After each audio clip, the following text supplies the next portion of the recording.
SER Podcast.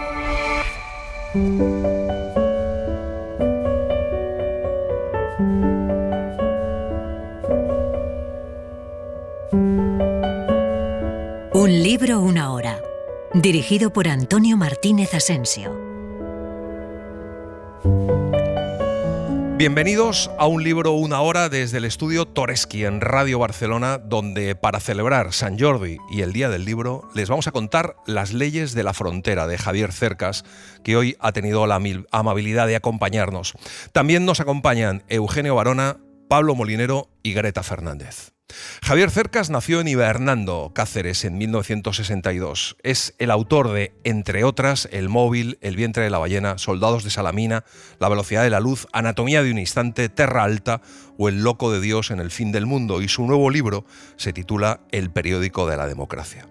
Las leyes de la frontera se publicó en 2012. Cuenta la historia del Zarco y de su banda y se cuenta en dos tiempos, a finales de los 70 y a finales de los 90. Es una novela extraordinaria, de crecimiento, profunda y hermosa, que habla sobre la amistad, sobre el deseo, sobre las fronteras que atravesamos, sobre las oportunidades que nos da la vida, sobre la dignidad y sobre la impostura. Vamos allá. ¿Empezamos? Sí, empezamos. Pero antes déjeme hacerle otra pregunta, es la última. Adelante. ¿Por qué ha aceptado escribir este libro? ¿No se lo he dicho ya? Por dinero. Me gano la vida escribiendo. Sí, ya lo sé, pero ¿solo ha aceptado por eso? Bueno, también es verdad que no siempre se le presenta a uno la oportunidad de escribir sobre un personaje como el Zarco, si es a eso a lo que se refiere. ¿Quiere decir que el Zarco le interesaba antes de que le ofrecieran escribir sobre él? Claro, igual que a todo el mundo. Ya. De todos modos, la historia que voy a contarle no es la del Zarco, sino la de mi relación con el Zarco. Con el Zarco y con... Ya lo sé. También hemos hablado de eso. ¿Podemos empezar? Podemos empezar. Cuénteme cuándo conoció al Zarco. Ignacio Cañas empieza a contarle que fue a principios de verano del 78, que la Girona de entonces era todavía una ciudad de posguerra, un poblachón oscuro y clerical acosado por el campo, rodeada por un cinturón de barrios donde vivían los charnegos, los emigrantes llegados del resto de España a Cataluña, donde se aglomeraba la escoria. ¿Allí vivía el Zarco? No, el Zarco vivía con la escoria de la escoria, en los albergues provisionales, en la frontera noreste de la ciudad. Y yo vivía a apenas 200 metros de él. La diferencia es que él vivía del lado de allá de la frontera, justo al cruzar el parteaguas del Parque de la Devesa y el río Ter. Y yo del lado de acá, justo antes de cruzarlo. ¿Y cómo la cruzó? Quiero decir, ¿cómo un chaval de clase media se hace amigo de un chaval como el Zarco? Pues porque a los 16 años todas las fronteras son porosas, o al menos lo eran entonces. Y también por casualidad. En aquel momento, Ignacio Cañas tiene un grupo de amigos en la calle Caterina Albert. Todos van a los maristas, pero en la adolescencia llega al colegio un nuevo compañero, Narciso Batista. El padre de Batista es el jefe de su padre. En poco tiempo, Cañas se convierte en la víctima de Batista. Primero, Batista se burla de él, de su forma de hablar, de su físico, y luego de las burlas se pasa a cosas más feroces. Lo malo es que los que eran sus amigos hasta entonces se suman. Pronto las palabras no bastan. Batista empieza a pegarle, le hace auténticas bestialidades. Le encierran desnudo, por ejemplo, en un desván. Le encierran en un local y le dejan allí toda la noche. Le meten la cara en un váter en el que acaban de orinar. El caso es que ir cada día al colegio se convirtió para mí en un calvario. Durante meses me acosté llorando y me levanté llorando. Tenía miedo. Sentía rabia y rencor y una gran humillación y sobre todo culpa. Porque lo peor de las humillaciones es que hacen sentirse culpable al que las padece. A usted le sirvió para conocer al Zarco. Ignacio Cañas evita cruzarse con ellos en el barrio, acercarse a los sitios que suelen frecuentar, los que le maltratan. Así que una tarde entra en los recreativos Vilaró y allí es donde ve por primera vez al Zarco. Los recreativos Vilaró es una de esas casas de juego para adolescentes que proliferaron en los 70 y los 80. Una tarde, mientras juega con su máquina favorita, la de Rocky Balboa, irrumpe una pareja en el local. Eran un chico y una chica. Aparentaban más de 16 años y menos de 19. Y mi primera impresión al verlos fue que un vago aire de familia los unía. Pero sobre todo que eran dos charneos duros de extrarradio. Quizá dos kinkis. Son el Zarco y Tere. Cañas tiene la sensación inmediata de que a partir de aquel momento puede pasar cualquier cosa en los recreativos. Al cabo de un momento, nota en el hombro un manotazo. ¿Qué pasa, gafitas? El Zarco ocupa el sitio a los mandos de la máquina. Habla con voz ronca, tiene los ojos muy azules y viste una ajustada chupa vaquera sobre una ajustada camiseta beige. ¿Pasa algo? Ya había acabado. Cañas se da la vuelta, pero Tere le cierra el paso y su cara queda a un palmo de la suya. Cañas se queda deslumbrado. Tere es muy delgada, muy morena, no muy alta, con ese aire elástico de intemperie que gastaban los kinkis de entonces. Tiene el pelo liso y oscuro y los ojos verdes y crueles, y luce un lunar junto a la nariz. Todo su cuerpo irradia una calma de mujer muy segura de sí misma. Viste camiseta blanca y vaqueros y lleva el bolso cruzado en bandolera. ¿Ya te vas? Cañas no puede contestar porque el Zarco le agarra del brazo y le obliga a dar media vuelta y a quedarse, pero el Zarco juega bastante mal, así que la partida termina pronto. Tere suelta una carcajada y se pone a jugar ella. Y cuando termina, se aparta de la máquina y se la señala a Cañas. Te toca. Cañas no abre la boca y luego dice que no tiene dinero. El Zarco le mira con curiosidad. Luego mete más dinero en la máquina y se pone a jugar.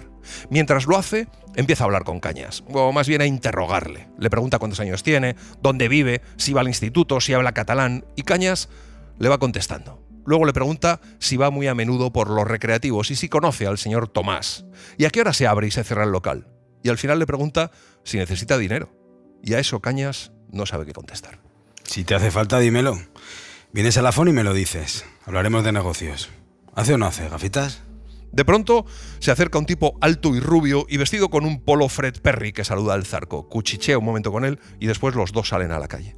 Tere se queda mirando a Cañas, que piensa que Tere es la chica más guapa que ha visto en su vida. ¿Vas a venir? ¿A dónde? A la FON. ¿Qué es la FON? Un bar del chino. El chino es el barrio chino. Cañas dice que no lo sabe, que a lo mejor sí, y Tere y el Zarco se van.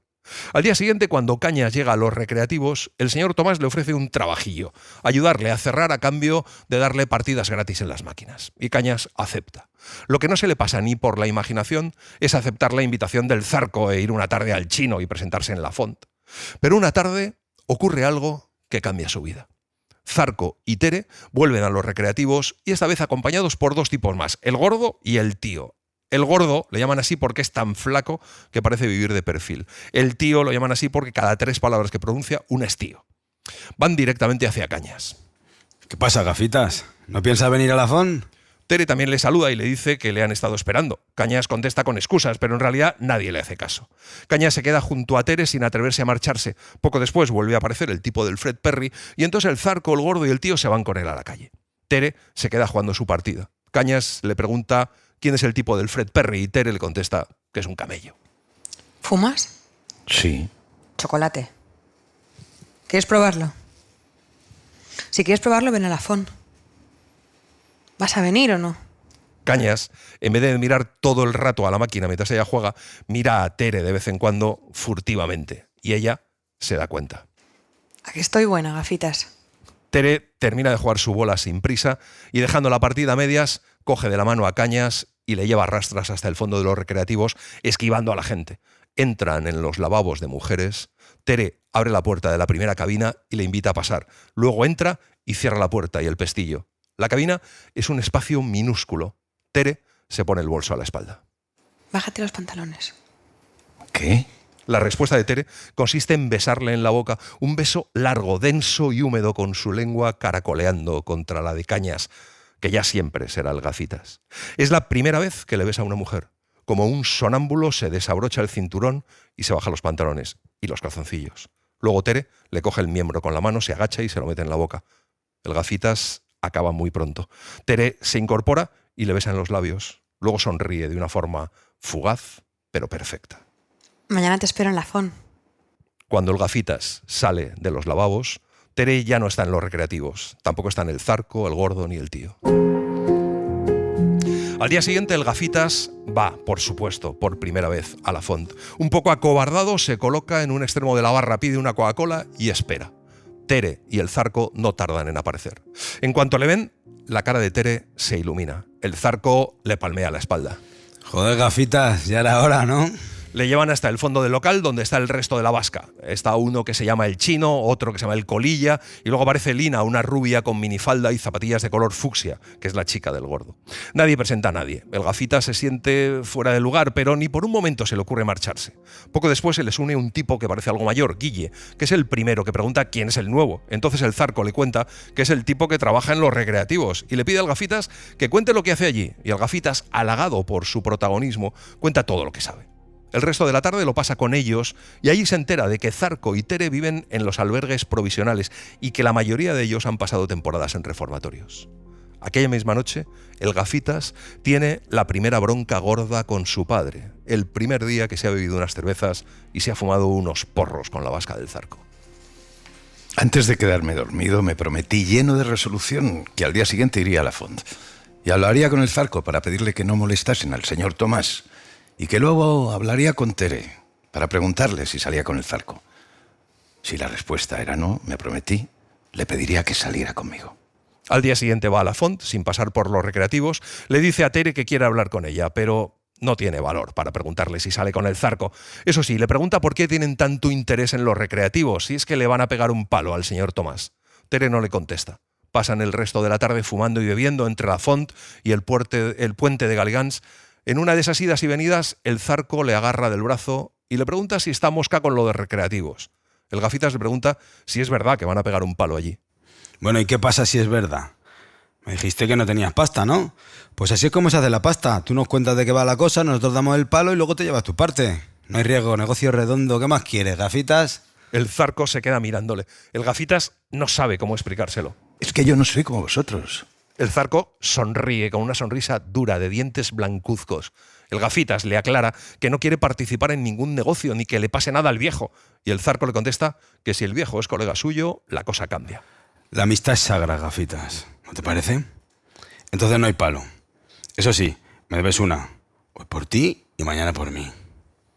Aquella misma noche, el gafitas toma la decisión de no volver a la Font. Pasa el fin de semana entre su casa y los recreativos, pero el lunes, tras ayudar a cerrar al señor Tomás de camino a casa, alguien chista a su espalda. Es Tere. Le pregunta si no va a volver a la Font y le dice que el Zarco le ha contado que no va a haber palo a los recreativos, pero que el Guille, a cambio, lleva un tiempo hablando de una urbanización en Lloret, que es un sitio perfecto para robar, porque está muy apartado en junio, hay muchas casas vacías y el Zarco va a dar un palo al día siguiente, así que Tere le pide que les ayude. El gafitas le dice que él no quiere ir a robar. Nadie te está pidiendo que robes. Los que vamos a robar somos nosotros. Lo que tú tienes que hacer es otra cosa. Y está chupado. Tan chupado que casi no es nada. Necesitamos a alguien como tú. Alguien que hable catalán y que tenga pinta de buen chaval. Anda, gafitas, no me jodas. ¿Vas a dejarnos tirados después de lo que el Zarco ha hecho por ti? Páganos lo que nos debes y estamos en paz. Quedan al día siguiente, a las 3, en la Font. Llegan el Zarco y Tere, vestida con unos shorts que muestran unas piernas largas y bronceadas, y el Guille. Al salir del Chino empiezan a fijarse en los coches aparcados y cuando llegan a la altura de un SEAT 124 abren la puerta con un gancho y el Zarco lo pone en marcha en menos de un minuto, haciendo un puente. Arrancan y llegan a Lloret sobre las 4. Entran en una urbanización llamada La Mongoda. Tere y el gafitas van de chale en chale preguntando por un tal Pablo, solo para saber cuál está ocupado. Y al final encuentran uno vacío, al final de la calle. Allí empezó de verdad el peligro. Al mismo tiempo que el Zarco y el Guille entraban en el jardín y rodeaban la casa, Tere se puso el bolso a la espalda. Me rodeó el cuello con los brazos y metió una rodilla desnuda entre mis piernas. El gafitas está muy asustado, pero por allí no pasa nadie. Al final se abre la puerta del chalet y el Zarco y Guille empiezan a sacar cosas y a meterlas en el coche. Un televisor Telefunken, un radiocassette, un tocadiscos Philips. Cuando todo está cargado en el maletero, salen sin prisa de la Mongoda. Ese fue mi bautismo de fuego. Del viaje de vuelta a Gerona solo recuerdo que no sentí el menor alivio, porque el peligro hubiese pasado. Al contrario, más bien cambié en segunda el susto por la euforia, con el subidón salvaje del robo haciendo que la adrenalina me saliera por las orejas. Al llegar a Girona van directamente a vender lo que han robado. Aquella semana el gafitas todavía vuelve alguna vez a los recreativos para ayudar al señor Tomás, pero cuando empieza a salir por las noches sin encomendarse a nadie, aplicando con su familia una política de hechos consumados que agria todavía más la relación con su padre y multiplica sus peleas, deja de ir del todo por los recreativos. Solo una tarde entra para decirle al señor Tomás que seguramente no volverá por allí en mucho tiempo, pero que no se preocupe, que nadie le va a molestar. A partir de entonces empieza a ir cada tarde, o casi cada tarde, a la font. Y eso que hubiera podido no hacerlo. La mongoda le había devuelto el favor al Zarco y había saldado su deuda con él. Sí, pero estaba Tere. ¿Quiere decir que se unió a la vasca del Zarco por Tere? Quiero decir que si no hubiera sido por Tere, lo más probable es que no lo hubiese hecho. Al principio, al Gafitas el Zarco le parece uno de esos tipos duros, imprevisibles y violentos que dan miedo porque no tienen miedo. Pero durante ese verano le ve además como un ganador nato, como un buen tipo convertido por las circunstancias en un incendiario. El dinero nos quemaba en las manos.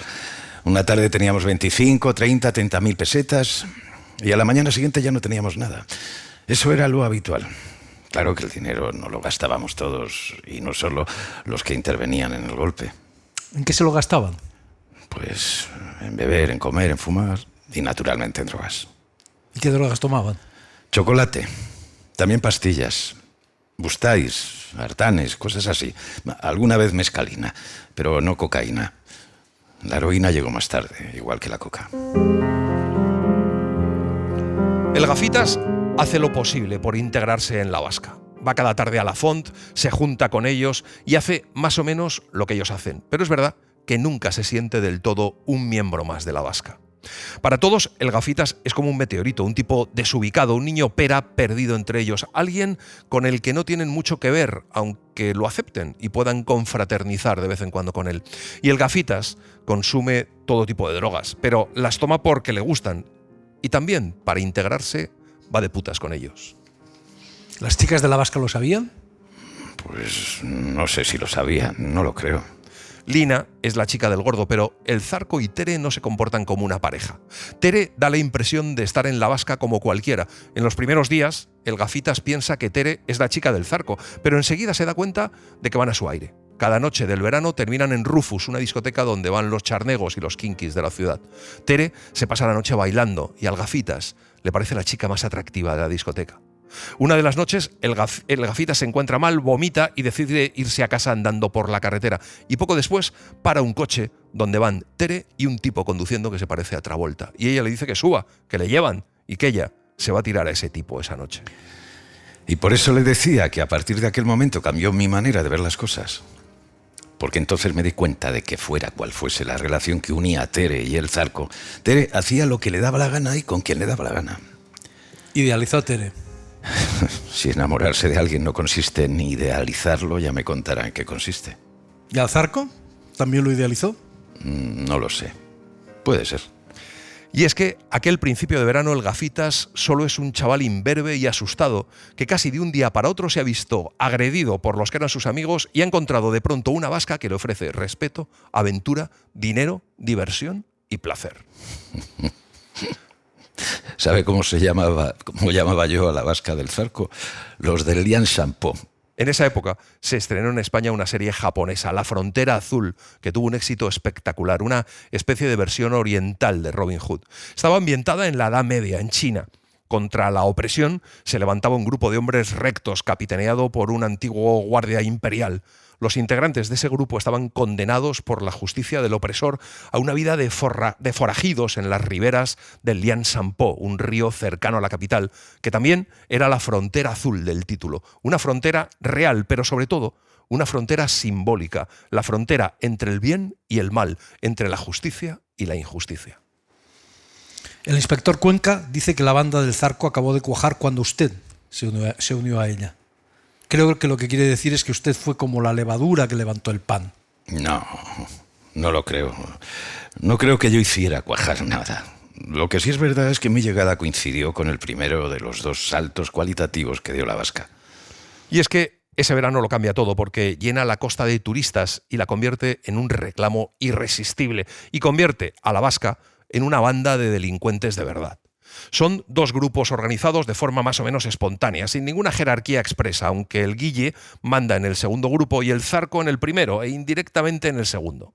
Y eso que la policía tiene un control absoluto del Chino. Siempre hay una pareja de la secreta inspeccionando los bares y los burdeles, parando a la gente por la calle y pidiendo la documentación.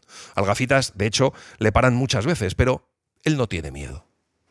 Usted no paró de cometer delitos desde que conoció al Zarco, o de ayudar a cometerlos. O sea que no paró de dar motivos para que le metieran en la cárcel. Claro, pero ahí está el secreto. Cuantos más delitos cometes sin que te pase nada, menos miedo te da todo. Y más convencido estás de que nunca te van a pillar y de que la cárcel no es para ti. Se dedican sobre todo a dar tirones y robar casas y coches. El Gafitas se ha metido en aquello porque es la única forma de estar cerca de Tere. El amor le hace valiente. Pero Tere se acuesta con quien quiere y de vez en cuando coquetea con el Gafitas. Tere se convierte en una obsesión para él. Y una noche piensa que todo va a cambiar entre ellos. Una de las últimas noches de julio, en Mongó, en una playa del Escala. Tere, el Zarco, el Gordo, Lina y el Gafitas han robado un Volkswagen y salen en dirección a la costa. De camino paran a comer y beber algo y a meterse el segundo Bustite del día. Entran en una taberna y en un momento el Gafitas va al baño y cuando vuelve hay dos chicas más en el grupo, Elena y Piti. El Zarco se ha encaprichado con la tal Elena, que cuenta que ella y su amiga viven en Alicante, que llevan casi 2 semanas viajando por Cataluña y que están alojadas en un hostal del Escala. Cuando termina de hablar, le susurra algo al oído al Zarco y el Zarco asiente. De allí roban otro coche y todos terminan en una discoteca que se llama Maroko, una discoteca para turistas extranjeros y hippies rezagados. Antes de entrar a la discoteca nos habíamos fumado un último porro y el Zarco, Tere y yo nos tomamos el tercer Bustite.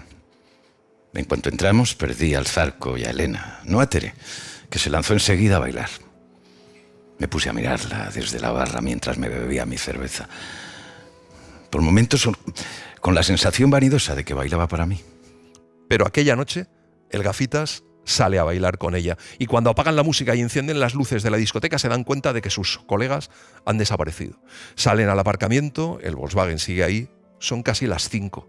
Van hacia la playa, Tere se sienta en la orilla, se hace un porro, el Gafitas se sienta junto a ella. Ninguno dice nada, como si los dos estuvieran agotados o ensimismados o hipnotizados por el espectáculo de la playa de noche. Al cabo de un rato Tere dice que va a bañarse, se desnuda y se mete en el mar. Dentro del agua llama al Gafitas, que se quita la ropa y se mete también.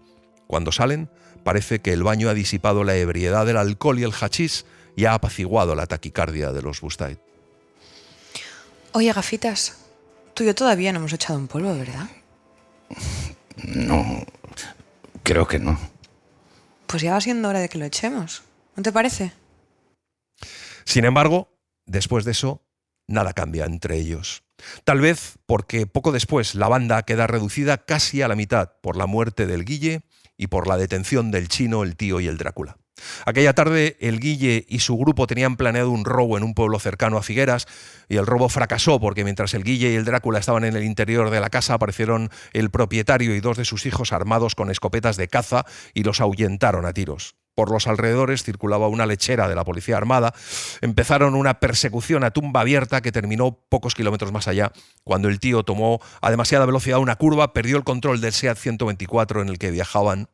El Guille se clavó el cambio de marchas en el esternón y murió en el acto. El Tío, el Chino y el Drácula sobrevivieron, aunque el Tío se rompió por varias partes la columna vertebral y quedó tetrapléjico.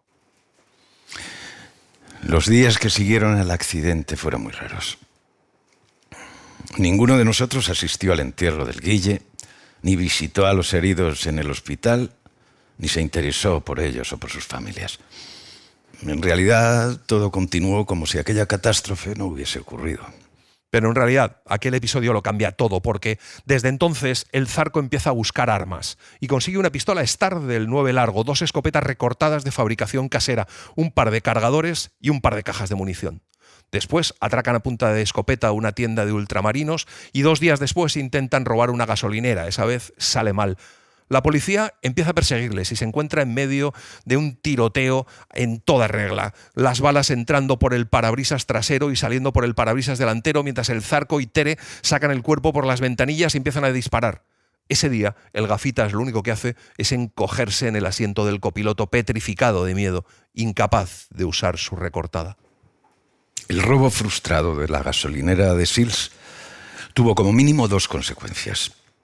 La primera fue que, aunque nadie hizo ningún comentario sobre mi comportamiento aquella tarde, o yo no lo escuché, me sentí tan avergonzado de mi cobardía que me juré que no iba a repetirse, no por lo menos delante de Tere.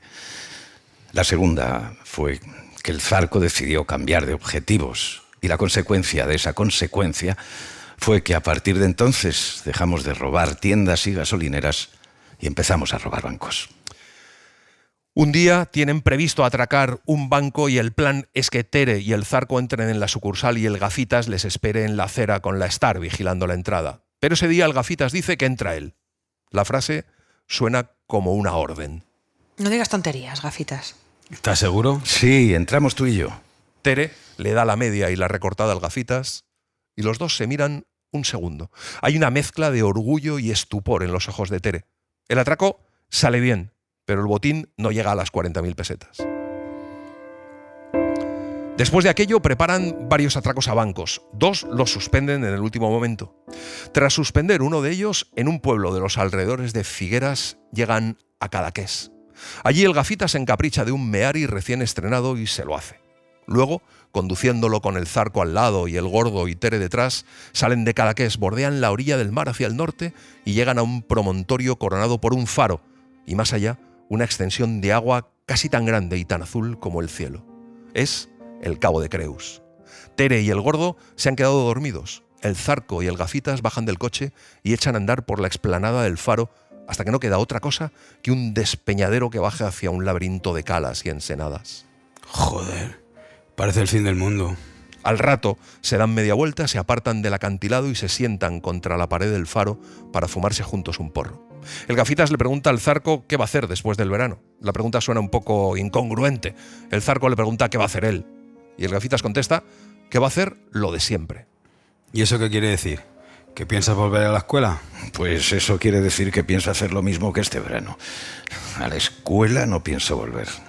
Yo dejé de ir a la escuela cuando tenía 7 años. El Zarco sigue fumando. El viento bate con fuerza a la base del faro y les despeina. Delante de ellos, el cielo y el mar son de un azul idéntico, inmenso. ¿Y tus viejos? ¿Qué van a decir tus viejos de que no vuelvas a la escuela? Que digan lo que quieran, no pienso volver. El Zarco da otra calada y le pide que le hable de su familia. Y el Gafitas le habla de su padre, de su madre, de su hermana. Y después le pregunta a él por su familia. ¿Qué familia? No conocí a mi padre. A mi padrastro lo mataron hace años. Mis hermanos están en la cárcel. Mi madre bastante tiene con buscarse la vida. ¿A eso le llamas tú una familia? Lo que no entiendo es qué coño vas a hacer si no vas a la escuela.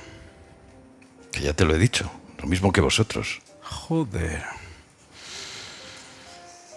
¿Qué pasa? ¿No puedo hacer lo mismo que vosotros?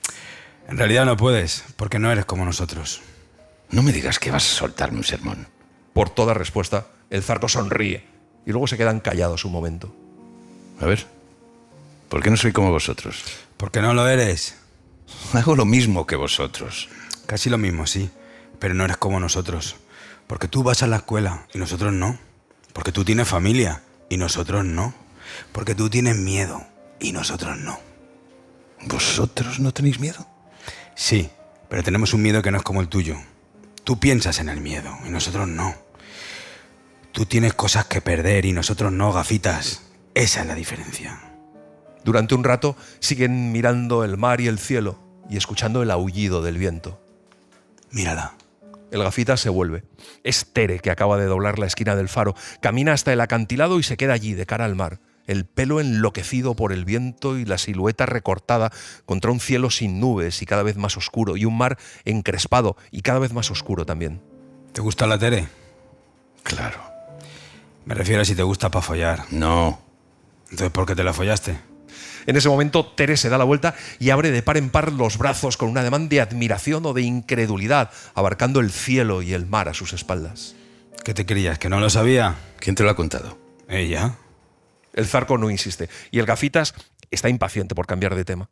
En algún momento cree que aquella conversación tan amistosa puede tener trampa. ¿Le dijo que se alejase de la banda? Sí. aquel mismo día, justo antes de marcharnos del faro. Y es que al final el Zarco se pone en pie, se despereza y se aleja del faro dando unos pasos hacia el acantilado. Se queda un rato allí, delante del mar y el cielo oscurecidos, y luego de repente se vuelve hacia el Gafitas. Mira, Gafitas, yo te lo voy a decir. Todo lo que te salga de los huevos, pero por lo menos no digas que no te lo he dicho. Por mí puedes seguir con nosotros. Al final resulta que eres más duro y más hijo de puta de lo que parecías. Así que no hay problema. Allá tú. Ahora, si quieres mi consejo, déjalo. Deja esto. No aparezcas más por la FON ni por el chino. Ábrete, tío. Olvídate de la vasca. Vuelve con tu familia, vuelve a estudiar y vuelve a tu vida de antes, que esto no da más de sí, ¿no te das cuenta? Ya has visto todo lo que hay que ver. Más pronto que tarde nos pillarán, igual que han pillado al Guille y a los otros. Y entonces se jodió. Si no tienes suerte acabarás muerto como el Guille, o en una silla de ruedas como el tío. Y si tienes suerte acabarás en el trullo, como el Colilla o como el Drácula.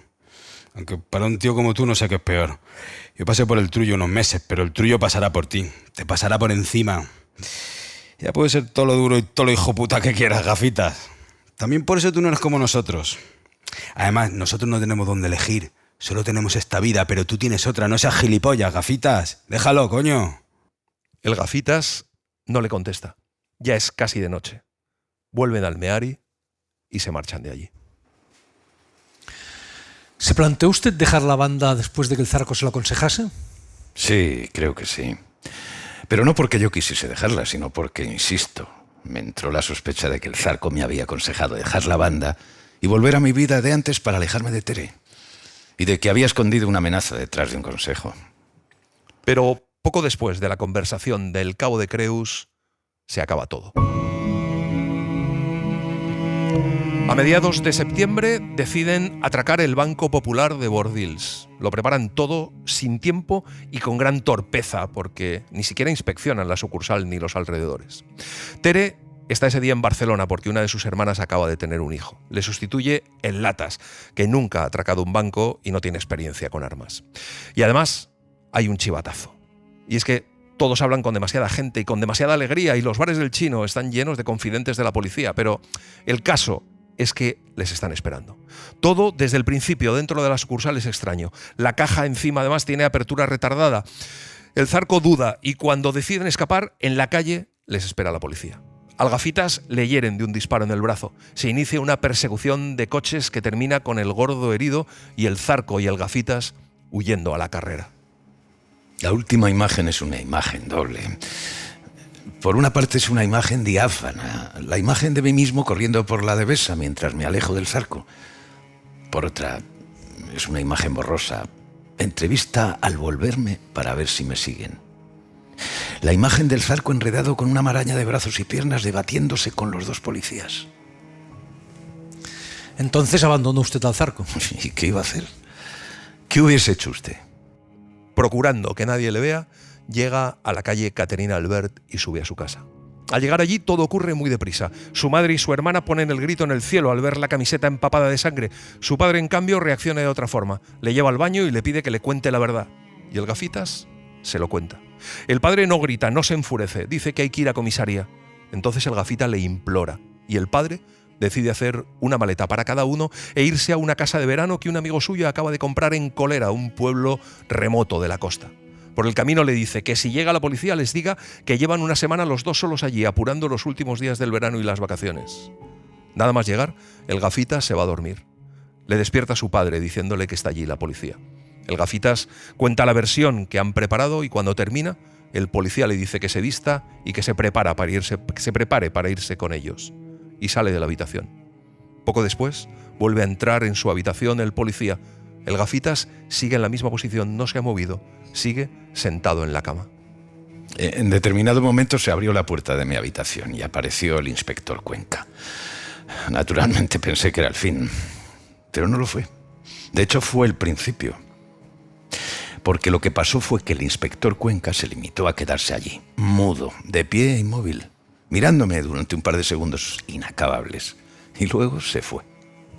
Y es que, cuando el inspector sale de la habitación la primera vez y le dice al padre que se lleva detenido a su hijo, el padre le dice que se equivoca.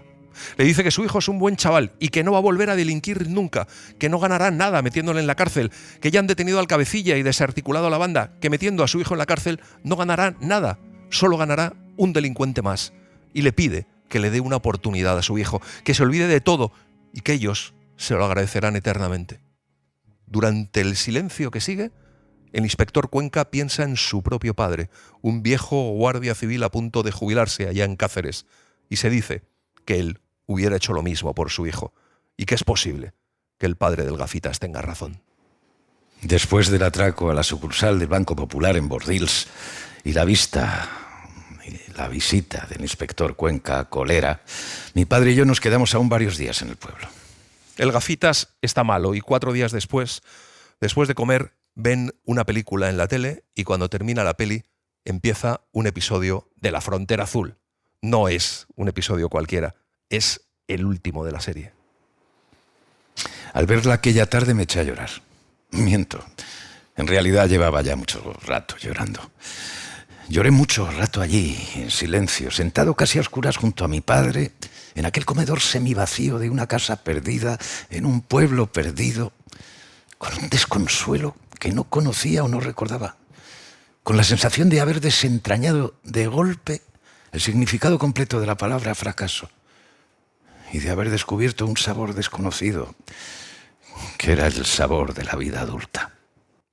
El domingo por la mañana vuelven a Girona. El Gafitas le promete a su padre que volverá al colegio y que no volverá al barrio chino. Pero el Gafitas está inquieto, no entiende por qué el inspector Cuenca no le ha detenido. Además, ha empezado a alimentar la sospecha de que puede haber sido él quien se fue de la lengua antes del atraco de la sucursal de Bordils. Le da miedo que el Zarco, el Gordo y el Jou hayan llegado a la misma conclusión. Necesita saber qué ha sido de ellos. Y además quiere ver a Tere. Así que decide no ir al barrio chino, pero ir a los albergues provisionales. A primera vista le parecen una especie de colonia fabril con barracones adosados, las paredes de hormigón ligero y el techo de uralita, pero a medida que avanza por una de las calles se da cuenta de que aquel basural es la apoteosis de la miseria. Preguntando, encuentra el barracón de Tere. Es el que está más cerca del río. Apenas entré en el barracón, todo el mundo se volvió hacia mí, incluido el perro, que se puso a 4 patas y gruñó. Notando que Tere se ruborizaba, me ruboricé. Y antes de que nadie pudiera pronunciar una palabra, mi amiga dejó la ropa sobre la cómoda. Me cogió del brazo, anunció que volvía enseguida y me sacó a la calle. En 4 frases se ponen al día. El Gafitas le cuenta lo que pasó en Bordils, pero no le dice una palabra sobre todo lo que ha pasado después. Tere le cuenta que el Zarco, el Gordo y el Jou están bien, aunque el Zarco lleva una pierna escayolada y que están en La Modelo, en Barcelona, a la espera de juicio. Quedan en verse al día siguiente en La Font, pero al día siguiente el Gafitas no va a La Font. No vuelve a ver a Teresa hasta mediados de diciembre.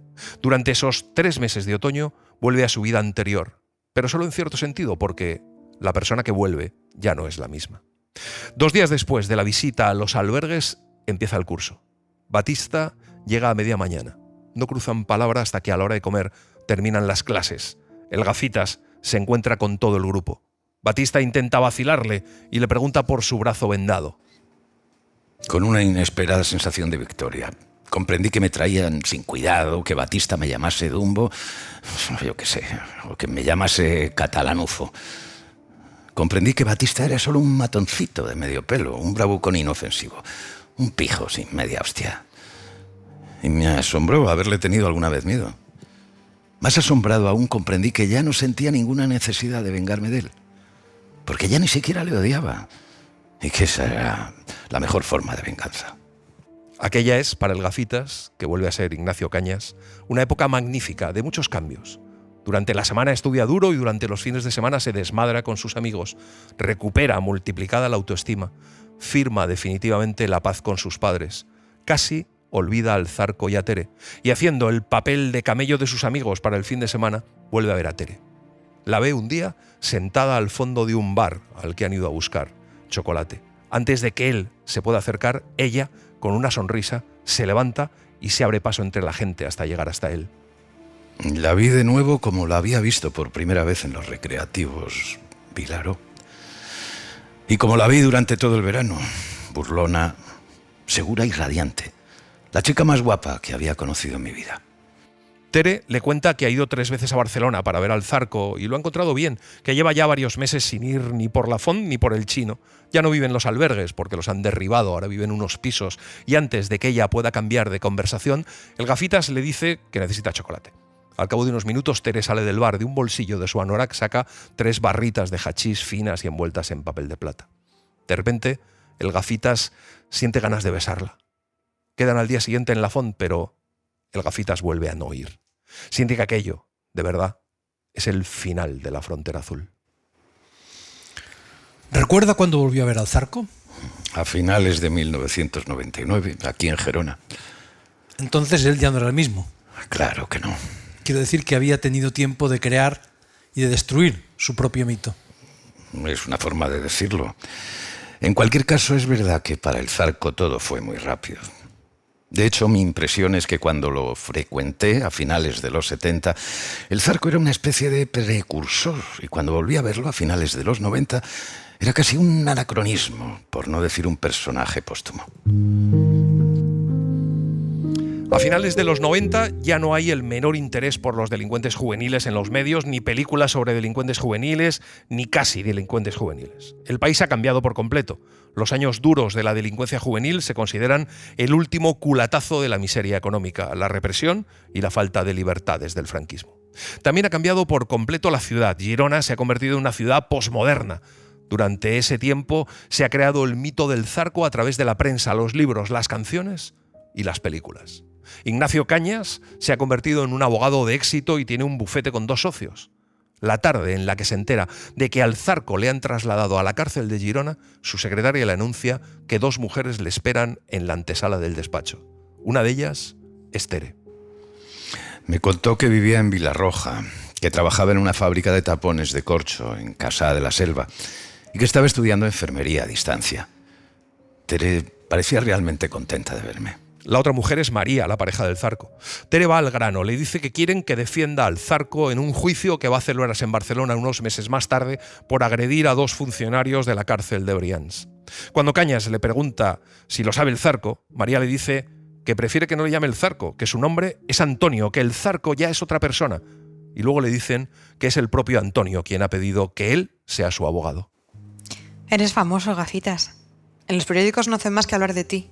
Y en la tele. Ignacio Cañas acepta.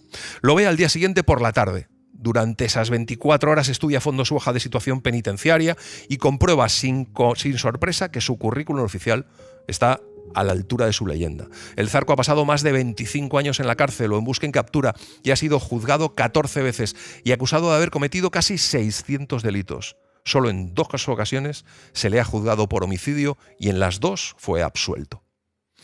Lo ve en un cuartucho minúsculo donde los abogados se entrevistan con sus clientes. Lo reconoce de inmediato. El Zarco, al verle, insinúa una sonrisa fatigada. ¿Qué pasa, gafitas? ¿Cuánto tiempo sin vernos?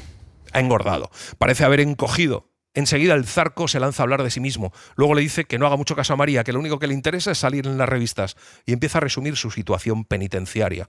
Le dice que en la cárcel todo el mundo quiere joderle. El Zarco quiere y no quiere seguir siendo el Zarco. Quiere y no quiere cargar con su leyenda, con su mito y con su apodo. Quiere ser una persona y no un personaje. Y al mismo tiempo quiere seguir siendo, además de una persona, un personaje. Dedican el resto de la entrevista a hablar de la estrategia de defensa. Al Zarco no le gusta, y es que hay algo muy contradictorio en la actitud del Zarco. Por una parte trata al gafitas como a un amigo, pero por otra parte hay en el Zarco una voluntad de poner distancia, de levantar una barrera vanidosa entre los dos. Lo que de verdad me chocó fue su soberbia, su altivez, la impaciencia despectiva con que me escuchaba, el engreimiento crispado de algunos de sus comentarios. Como siempre me ha parecido que la arrogancia esconde un sentimiento de inferioridad, enseguida interpreté este cambio como el signo más claro del desvalimiento del Zarco. Ignacio Cañas contrae 2 compromisos: ser su abogado en el juicio por el incidente de la cárcel de Brians y montar una estrategia procesal para devolverle la libertad. Una noche, cuando vuelve a su casa, el gafitas se encuentra a Tere en el portal. Suben juntos a su casa y mientras cenan, Tere le pregunta por su vida. Luego es él quien le pregunta y Tere contesta con una relación de hechos tan ordenada que casi parece que la ha preparado de antemano. Después hablan del Zarco. Cuando terminan de cenar están un poco borrachos. Se hace un silencio demasiado largo. Ella entonces se levanta de la mesa y se va a ver qué música hay. El Gafitas pone un disco de Chet Baker y ella se pone a bailar. El Gafitas la coge por la cintura e intenta seguirla. He echado de menos, Gafitas. Mientes como el culo. ¿Quieres que echemos un polvo? ¿Y tú? Yo sí, pero con una condición. Nada de líos, nada de compromisos, nada de exigencias. Cada uno a su bola. ¿Sí o no, Gafitas? Y empiezan a verse como mínimo una vez a la semana. Al atardecer o ya de noche, siempre en casa del Gafitas. El idilio dura varios meses, más o menos hasta el verano, y es la época más feliz para el Gafitas. La estrategia que elabora el Gafitas, Ignacio Cañas, consiste en convertir a Zarco en un respetable Antonio Gamayo. Y para eso le propone que se case con María, que tiene una hija, y que vendan en la prensa que son la típica pareja feliz. Eso hace que María se convierta en una celebridad mediática que acude a todos los programas de televisión y sale en todas las revistas. Pero cuando la estrategia empieza a tener éxito, el Zarco se muestra cada vez más pesimista. Y es que el Zarco se ha convertido en un mediópata, está acostumbrado a ocupar el centro de atención y no le gusta nada que ese lugar pase a ocuparlo María. Además, aunque no hay nada que quiera tanto como ser libre, al mismo tiempo no hay nada que tema tanto como ser libre. ¿Está usted diciéndome que el Zarco tenía miedo a salir de la cárcel? Exactamente. El Zarco empieza a disfrutar de permisos regulares de salida, primero cada 3 semanas, luego cada 2 semanas, luego cada semana, pero una noche no vuelve a la cárcel. El director de la cárcel llama al Gafitas. Tere y el Gafitas salen a buscarle.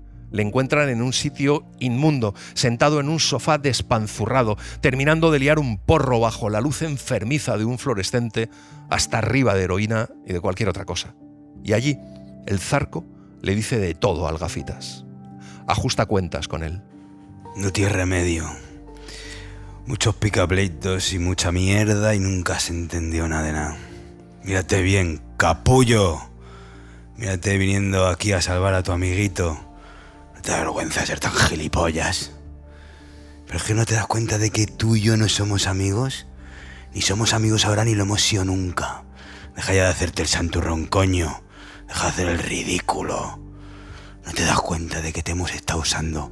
Porque yo sabía que tenías que limpiar tus culpas y que nadie iba a hacer por mí más que tú. Pero esa noche, el Zarco vuelve a la cárcel, justo antes de amanecer. Poco después, Tere le confiesa que el Zarco es su hermano, que son hermanos de padre. Pero aún así, la relación del Gafitas con Tere empieza a ir peor. Ella no quiere líos, ya se lo ha dicho. Él tiene mucho trabajo además y al final dejan de verse. La boda del Zarco se celebra poco después. Es todo una farsa porque el Zarco y María no se llevan bien, prácticamente ni se ven, pero poco después le conceden el 3er grado. El Gafitas y el Zarco empiezan entonces a quedar para tomarse unas cervezas en el Royal, al lado del despacho. Una de esas tardes, el Gafitas le confiesa todo el dolor que le hizo pasar Batista cuando era un niño y poco después asesinan a navajazos en la puerta de su casa a Batista, que se había convertido en un empresario de éxito. Consternado por una repentina sospecha, el Gafitas habla con el Zarco. Oye, tú no habrás tenido nada que ver con eso, ¿verdad? Eres la hostia, Gafitas. ¿Y qué pasa si he tenido que ver? ¿Vas a echarte a llorar ahora por ese hijo de puta? Batista no era nadie, no había hecho nada. Ah, ¿no? Te jodió bien jodido. Y encima cuando eras un chaval que ni siquiera sabías defenderse. Eso no es hacer nada. A mí me metieron en el trullo por mucho menos. A él, en cambio, ni tocarlo. Bueno, pues ahora ya se ha hecho justicia. Y si me lo he cargado yo, pues mejor que mejor. ¿Quién va a sospechar de mí, que ni siquiera lo conocía? ¿Y quién va a sospechar de ti? Trabajo limpio, tío. Espera, dime la verdad, Antonio. ¿Has tenido que ver, sí o no? Claro que no, capullo. Pero las cervezas con el Zarco en el Royal se acaban después de esto. El Gafitas deja de tener noticias suyas, igual que de Tere. Luego llega el indulto del Zarco. Unas semanas más tarde, el Zarco es detenido en la Rambla de Cataluña de Barcelona después de haber atracado una farmacia y haber intentado robar un coche en un aparcamiento subterráneo. Ahí se acabaron sus esperanzas de libertad. Y ahí se acabó el mito del Zarco.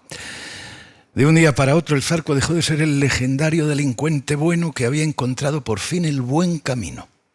Y empezó a ser visto como un yonki redento, sórdido y sucio, como un delincuente a perpetuidad, ingrato y marrullero, como un kinky desahuciado y sin sombra de glamour. El Zarco muere en la cárcel la noche de fin de año de 2006. Y mucho tiempo después, Ignacio Cañas, el Gafitas, recibe un mensaje de Tere. Le pide que vaya a verla cuanto antes y le da una dirección de un barrio de pobreza y suciedad enquistadas. En la casa huele mal. Se encuentra a Tere sentada en un viejo sillón de orejas con una manta sobre las piernas. Al verle, sonríe con una sonrisa donde hay por igual alegría, sorpresa y cansancio. Tere se pasa una mano por el pelo desgreñado. Está demacrada, extremadamente delgada. ¿Qué haces aquí? ¿Qué quieres que haga? Esta es mi casa. La casa es un caos, un desastre, llena de suciedad. Tere le pide que se siente. Le dice que un tal Javier llegará dentro de un rato, que hay que darse prisa. Sin poderlo evitar, el Gafitas le pregunta por qué le abandonó. No lo sé. Además, tampoco lo entenderías. No vas a preguntarme para qué te he pedido que vengas. Yo os delaté. Tere le cuenta que les delató y que a cambio pidió a la policía que dejaran libre a uno de la vasca y que ella le eligió a él. El Gafitas no sabe qué decir. ¿Te acuerdas la primera vez que nos vimos? ¿Sabes lo primero que pensé cuando te vi? Pensé que eras la chica más guapa del mundo. ¿Y sabes lo que pienso ahora? Que eres la chica más guapa del mundo. Tere sonríe con los ojos, pero no con los labios. Déjame que te lleve al hospital. Luego nos iremos a casa, no te pasará nada. Te cuidaré. No nos vamos a volver a separar, te lo prometo. Tere se incorpora un poco y le besa en los labios. Luego le dice que se tiene que marchar. El Gafitas no insiste, sabe que es inútil. No quiere, además, que esa imagen enferma de Tere vestida con una bata azul y un camisón raído, pálida, demacrada y exhausta, suplante todas las que conserva de ella. Así que se da media vuelta y se marcha. Una tromba de agua caía sobre la fonda de la pólvora cuando salí de casa de Tere. Aquella noche y los 2 días siguientes fueron angustiosos. Pasado el primer momento de frustración, me tranquilicé. Y entonces la angustia se convirtió en un sentimiento agridulce. Por un lado, pensaba que no volvería a ver a Tere, que aquello era el fin de la historia y que ya me había pasado todo lo que me tenía que pasar. Pero por otro lado, pensaba que por fin conocía la verdad y que ahora sí, todo encajaba. Y así les hemos contado Las leyes de la frontera, de Javier Cercas. Hemos seguido la edición de la editorial Random House. Gracias por estar ahí y gracias por leer. Un libro, una hora, en la cadena SER. Un programa escrito y dirigido por Antonio Martínez Asensio, con Eugenio Barona, Pablo Molinero y Greta Fernández, y la participación de Javier Cercas. Edición y montaje de sonido de Pablo Arévalo. Diseño sonoro de Julia García Soto. Y en las redes, Laura Martínez Pérez. Para no perderte ningún episodio, síguenos en la aplicación o la web de la SER, Podium Podcast o tu plataforma de audio favorita.